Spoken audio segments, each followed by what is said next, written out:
All right, so what we have here is a display model, mock-up roof, flashing installed with bezel ring in place.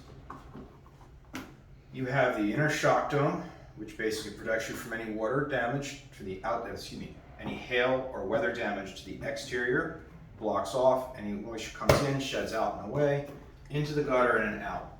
If you notice around the edges of the bezel, you have weep holes. So what happens is you've got these little hasps.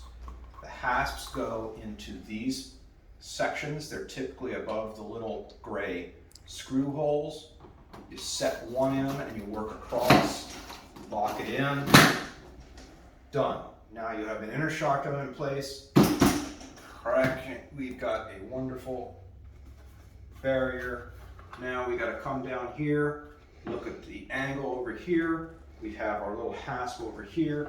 We set that in place, line them up. I'm going to cheat and move it because I want to. We grab it, set that in place, snap it in, run your fingers around the outside. Now you have double dome. You've got the outer dome protecting the inner dome. Any moisture that gets inside the outer dome is going to shed out and away. To the very beginning of the process, run the fingers all the way around the outside. You're going to feel the bezel, the rounded bottom piece of the bezel, drop into a square piece. Set your finger underneath that and then pop that up slowly. And you can start peeling it up.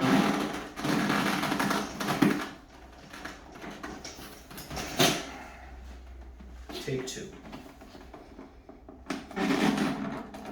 When you set it up, come in closer on this.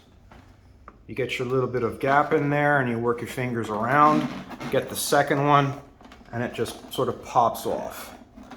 It's much easier when it's locked down in place. There you go, dome comes off. Set your inner shock dome, place your dome back on. Inner shock dome, for whatever reason you take off, comes off the same way. You gotta get this, it's a little bit harder, but there you go. That's how they work. And that's that.